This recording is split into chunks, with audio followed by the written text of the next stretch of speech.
Good afternoon. It's Jazz from West Ham Irons channel, and Ginger, you're still there, mate. Yeah, I'm still here, mate. I'm still here. Bloody hell. All right. Anyway, it's West Ham United, Leicester, mate. Yesterday, there's a score. Lucky again, Jazz. What are your feelings about the game, mate? What you saw? Yeah. Do you know what? I agree with a lot of people when they say it's a game of two halves. I thought we were a lot better. Listen, we weren't great in the first half, but we were better than Leicester. Second half, I have no clue who we were. We had no identity. It wasn't the same team that come out in the first half. We looked clueless. We looked lethargic. We looked out of touch with everyone else, like as if it was 11 strangers on the pitch playing football together. They had no connection with their play of football. It just seemed really off, and I just thought, you know what, it's going to be it's going to be Leicester's day. Like, they've been getting spanked left, right, and centre recently. This season they've been up and down in performances, and I thought, you know what, we are the gift that keeps on giving. We are West Ham United. So if anyone needs a goal, come and play West Ham. If anyone needs a win, come and play West Ham. You'll get it. And I thought that's how it was going to be. And it looked like it was going to be that up until the 91st minute. And it wasn't great to watch. And that's the last three. In the past week and a half, 2 weeks, we've had 3 games like that where, all right, we've grinded out results. We've grinded out points, or we've got through the FA Cup or whatnot. But we are going to come unstuck very soon if we keep playing like that, if we don't buck our ideas up. It wasn't pretty to watch. It was so frustrating. It was flat at times, misplaced passes, can't even control the ball, can't make a 5-yard pass to each other. No one's communicating, no one's working hard for each other, no one's running in the channels or moving into space. We're all flat-footed. It was just shit to watch, Jazz. And it's been like that for the past 3 games. And we got lucky against Kidderminster. And then obviously got through into the FA Cup. We got lucky in that one. We got lucky against Watford, because me and you were there that night, and that was shocking as well. But we're grinding out results. But against a better team, now don't get me wrong, Leicester are a decent team, and so are Watford on their day. But they're in poor form at the minute. So that's our only positive, that they was in poor form and we was able to get a result or get some points. But that should be 6 points, Jazz. That should be 6 points all day long. This has been a worrying trend since the Leeds-Southampton games. Do you remember? It's been going on for ages. And well, I think it's even before that, Jazz, isn't it? Before Christmas. Pretty flat. And again, I put it down to no signings, no freshness. If you look at that team yesterday, it's the same one that's played last 2 years, mate. There's no new signing in that lineup yesterday. I know. Yeah, Zuma didn't play. Kral's made no impact. Vlasic seems to be a wrong signing. There's no freshness in there, mate. And naturally, we're playing the same. It's what I keep saying, Jazz, right? We're playing the same team week in, week out. Europa League, Carabao Cup, Premier League, FA Cup. Yeah, barring a few players here and there that have to come in and out through injury or suspension or whatever. We need players. You can, like I said on West Ham Fan TV after the Watford game, it's so evident that we needed players. If it wasn't evident at Kidderminster, it's fucking definitely evident at Watford. And last night was even more of a wake-up call. I know we can't do anything. We can't go out and buy anyone because the window's shut. But there's free transfers out there. You can go and get a free transfer. Go and help your players out, because you're going to fucking run them into the ground. But not only that, the health and safety of it, you run them into the ground that much, you run the risk of them having a serious injury, because they are fucked. Right? And I'm not happy at the minute. Yeah, I'm not excited at the moment. The way that the club's been handled, all right, everyone keeps saying, you can give Moyes his props, he's done well. Yeah, we're doing well, even this season, for everything that's going wrong against us. That's not the point I'm making. Yeah, all right, it's going well. Yeah, we're against all the odds, and we're still fourth at this moment in time. We're not going to finish there. Mark my words, we're not going to finish there. We'll be lucky if we finish in the top 6, because we cannot go on from now until mid-May playing like this. Yeah, we've got. It's like ever since we got the 37-point mark, it's like, oh fuck me, let's take our foot off the gas. We're safe. Fuck that. We're in a good position. We're in the best position that we've been in for years. Let's go and fucking push. Go and make a statement to the whole of the Premier League. Go and make a statement to Europa League. By going out there and strengthening your team. We're coming up against better opposition now. Yeah, we need that strength and depth. Mate, it's the same team that played against Kidderminster. It's that embarrassing, mate. They all had to come on. That's what I mean. It's crazy, mate. It's crazy. And they are knackered. You can see it. Like, Rice is fucked. And he's still running from box to box. Right? You can see he cares. But give it another 6 months and he's going to be like, fuck this. What am I doing here? Yeah. Why am I doing this all on my own? And I don't blame him. It's not just the managers or the board or certain players when they do something wrong that need backing. The whole fucking squad needs backing. And to do that, you need to give them more personnel in the transfer. I think it's down to David Moyes. I think when we don't get players, because if I'm Sullivan, I get what you're saying, Jazz, yeah. But for me, if I'm Sullivan and I'm thinking, right, I own a business and my manager of this business is not strengthening my business when we're in a really good time and we can financially be better. All right, you've got to spend money, so people could say, oh, it's not going to be financially better if you're spending money. But they're still going to be financially better because they're still going to be in profit.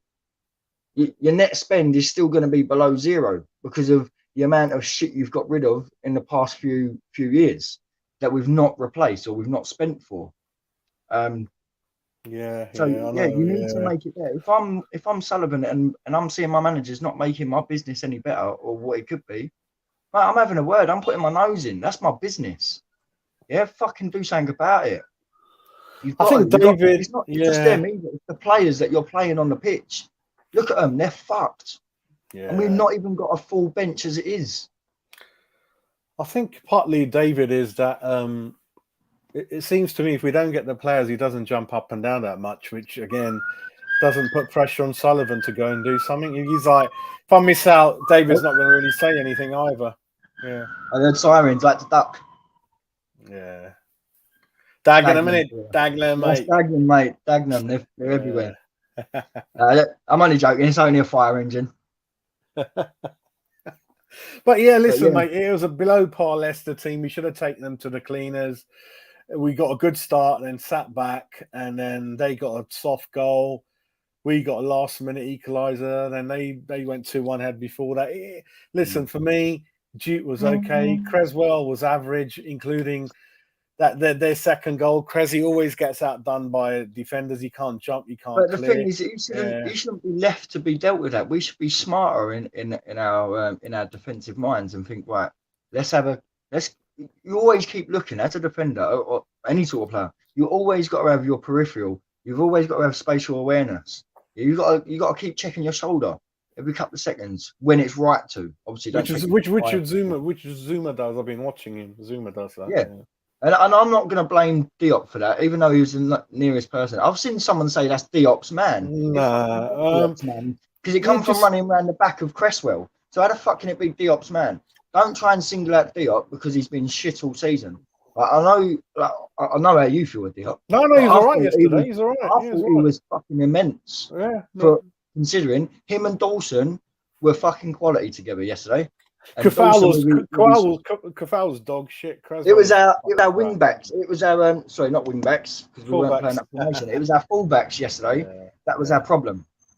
Kufal, everyone's getting the ump with him. Same as Suchet because they've come in the first season and hit the ground running and done so well. And it's going to be hard to replicate that. Once you come into a club and you put all you can, or you look the bollocks in the first season, it's hard to replicate that, especially when you're not being given adequate rest time.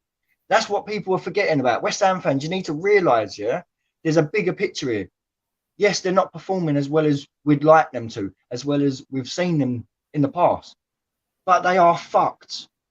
you literally it's impossible for your body to carry on that high levels week in, week out with inadequate rest time. Impossible. Like, you ask yourself this when you're at work and you've had minimal sleep, and you do that day after day after day. By Friday, you're going to feel like a zombie. You ain't going to be able to perform as well as you could have on the Monday. Yeah, it's exactly the same for them. I don't care if they're professional footballers and they should do it. They're still human. Yeah, the body still works the same as us. They are fucked. They need rest time. Rice needs rest. Bowen needs rest. We needed a good few players in January. We needed them in summer last year. Yeah, not just January. Yeah, if we got three if we got at least two starters in summer, not like Vlasic and Carroll, because they were just there to make up the fucking numbers. And I think that's why Moyes might be a bit more skeptical about just taking any old Tom, Dick and Harry, because he had to do it on on deadline day in the summer, and look where that's led him to. They're not even starters. But if we'd got two guaranteed starters or pushing for starters in summer that was decent enough, and we got another 2 or 3 in January, we'd be looking in a much solid position right now, and we could feel confident going forward that we can make the changes of bringing Bowen out, because we'd have another decent player to put in. Give him the rest for a game or two. Give him a week's rest. Rice, we could take him out and then put someone else in centre mid, someone that's adequate enough and that will do a decent job. Then the following week we'll take Souček out. Yeah, he needs to be taken you out for a rotate while, the squad, mate. and you've got to be smart. It's business minded, but he hasn't got the tools. Whether that's his fault or Sullivan's or whatever, I don't care. You're all to fucking blame, because you're all involved in this football club, and none of you are doing anything to better it when we're in a good position as it is. I'm sorry, Jazz, but no, it's fucking shocking. It's scandalous. Yeah. He doesn't trust Ben Rama sometimes, or Vlasic, or certainly not Carroll. Then why not bring more people in? It's crazy, mate. Driving those 11 players into the ground, I think, and Rice and Bowen, they could be off. We don't get into Europe. They will be, because of performances like this. And 100, 110, 120 million ain't going to replace Rice, mate. It's nothing. No, not at all. No. Not at all. Look at his attitude. His work rate. His mentality. His mentality alone is worth 100 mil. I mean, his reading of the game, his whole mentality, whether that be football, inside or out of football, just him being an everyday human person, his mentality is fucking up there. And I think the worry, the worry is that the Gary Nevilles of the world and other pundits, they all agree in their hands up that we were wrong initially. This guy is the one. Yeah, he's going to the top, and they put their stamp on him. Let's see what happens. Oh, yeah, we're wrong, but then in the same breath they say, "Oh, we hope he leaves, or he needs to go to Manchester United," and that. Fuck off. Man United are in a worse position than us. I mean, if he's going to go, listen, it's inevitable he's going to go. He's going to go, right? But he needs to do it for himself. I don't think he'll go abroad. I think he will stay in the Premier League. It'd be stupid not to, really, to be fair. I think it's going to be Chelsea or Man City for me. I think one of them two. It has to be. It has to be. But then if I was him, I wouldn't go Chelsea because of the way they fucking... I mean, we almost got rid of Rice. We could have been in the same boat as Chelsea. We almost turned Rice down when he was younger. We almost got rid of him out of the academy. Imagine that. Yeah. And if I'm Rice, I'm thinking, fuck that, Chelsea. You've done it too many times. You've done it to KDB. You've done it to Lukaku, and you've got Lukaku back. Like, that's bad business for Chelsea. You imagine you've had Lukaku on your books when you're young, or when he's young. Then you go and buy him for 90 million. That's bad business. You have Declan Rice on your books when he's young. You get rid of him. Then you buy him back for 100+ million. Obviously, they put the money. Yeah, because they sell a lot of the youngsters for a lot of money, like the guy at Southampton and the various other players. So they do recoup a lot of that. Your man of the match, mate, West Ham? Did you know what? I'm going to say something quickly, right? Because it doesn't get mentioned, and I don't know whether people just swerve it or whether they just don't see it. So I'm going to try and open people's eyes from my point of view about Bowen. Yes, he works hard. Yes, he's fucking quality and he's vital to our team. Yeah? But it seems like with Bowen, all the negative shit that happens with him on the pitch goes unnoticed because he goes and scores a goal. And don't get me wrong, he's 7 in 7 now. 7 goals in 7 games now, yeah, which is fucking fantastic. I don't want to put down on it too much. But we need to realise and understand that it takes him a few shots on target to actually get a goal. Obviously not the other night. That was He's very wasteful, like Antonio. Both of them are very wasteful. Yeah, but he makes a lot of mistakes on and off the ball.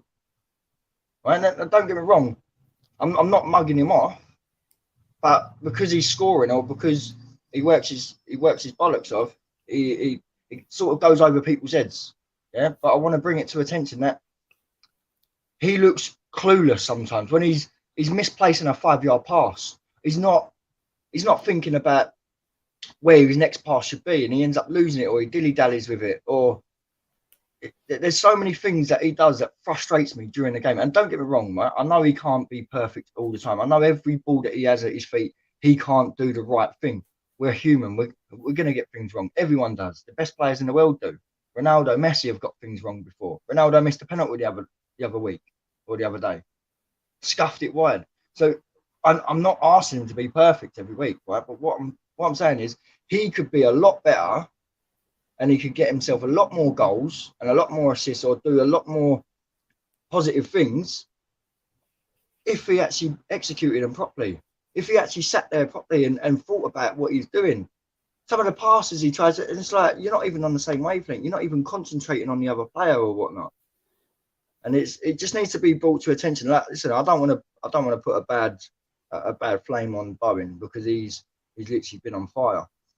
But it does need to be addressed because if he starts going downhill, people need to realise these sort of things, because these are the things at the minute that he's not 100% great. He's not the Messiah that everyone makes out he is, but just because he's scoring all these goals and he's doing well, yeah, that's good. But he's not the Messiah that everyone makes out, because I think his goals papers over the cracks of some of his little things in his performances. The little things go unnoticed because he's gone and scored a goal or he's got an assist. Yeah. Yeah, so, we just need a bigger squad, don't we? Yeah. I do think man of the match wise, for me, saying that with Bowen, he was lively, but I think he'll have to go to our centre backs.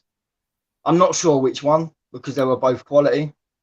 Considering how much stick they've had for that particular partnership, Diop and Dawson, they get so much stick, and I thought they were fucking immense the other day.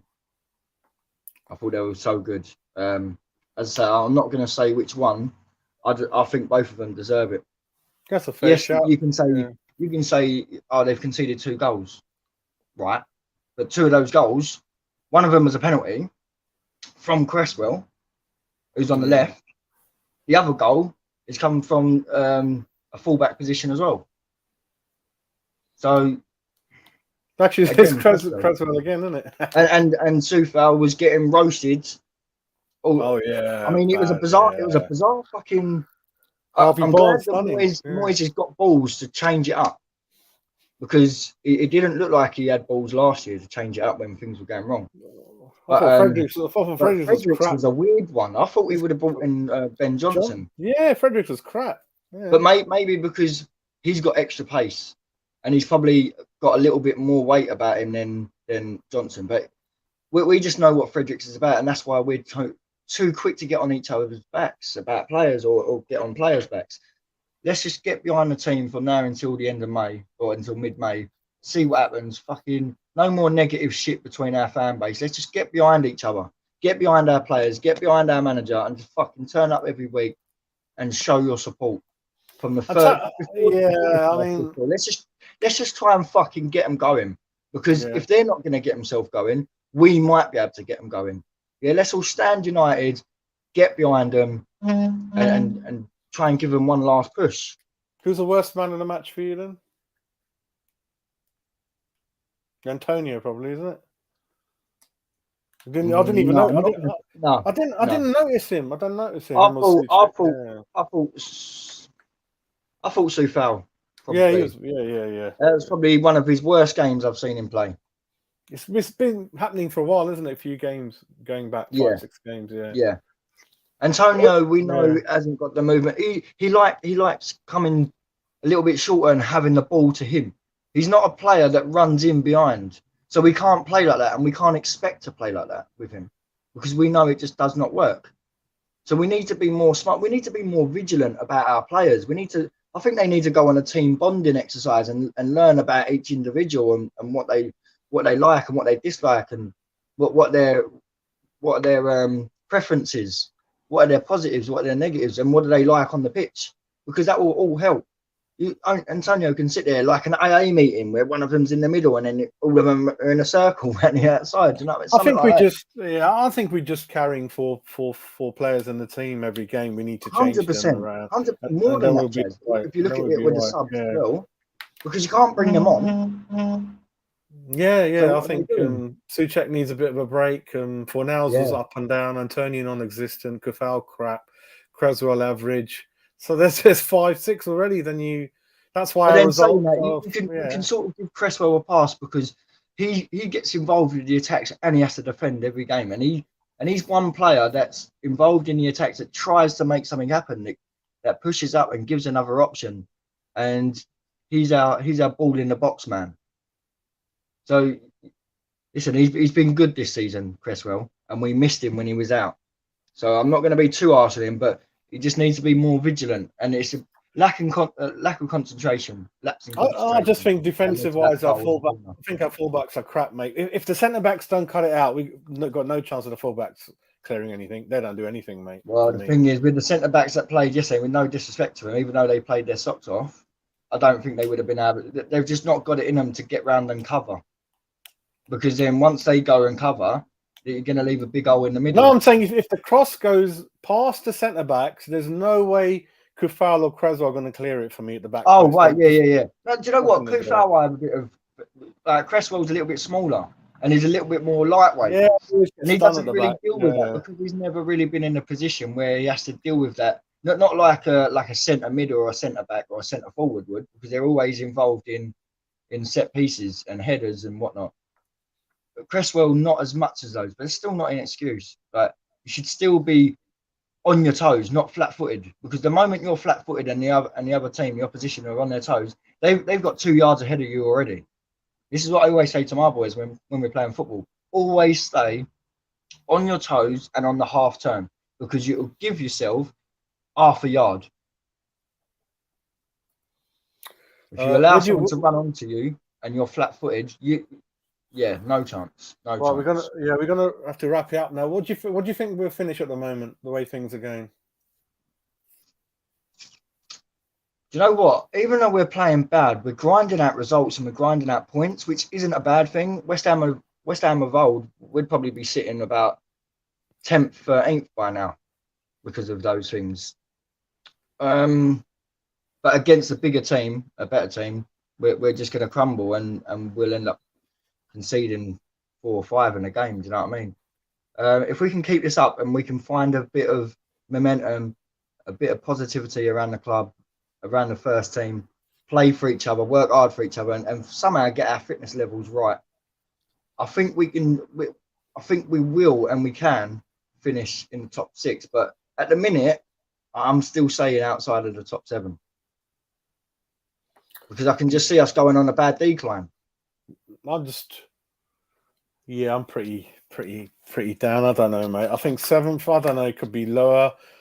I'll be shocked if we're not careful. We can go even lower. I don't think United, Spurs are going to keep dropping points, and Arsenal are on it.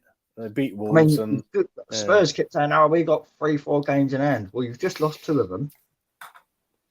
But they're not in Europe like Arsenal, I think. Yeah. And no, exactly. Arsenal at the FA. Arsenal are going for that top 4 cleverly. They've rejigged the fixtures. They're out of everything. Yeah, that's what they want. They want that 4th spot. So do Tottenham. But then you could say that about Spurs. They're not in Europe no more because they got kicked out by Tottenham, mate. Everyone in the media is saying we don't know what's going on in that club. It's weird. I don't know what's going on. It doesn't make sense. Well, it's good to watch. They bought 2 players in. Again, Levy didn't buy any of the ones the manager wanted. They just gave him 1 or 2 just to make it look okay. I mean, yeah, forget them, mate. But yeah, Newcastle, early Saturday. Yeah, we'll review that game. Or Now, that is a game that I'm not looking forward to. Actually, I might review that game. That's interesting. Although, I don't know if you've heard the news that Trippier has broken his foot, mate. He's out for a couple of months. Really? Yeah. He's broken a metatarsal bone in the foot. Yeah. Oh, that's what Rooney done in the 2004, 2006 sort of. Yeah, he's looking really good when he Trippier 2 goals in 3, and the big signing of the window. And that'll be a big boost for us. We can sort of give comfortable free kicks outside the box now. Yeah, 4-2-3-1, same bloody team again. See what happens. The thing is, Newcastle, they're looking decent.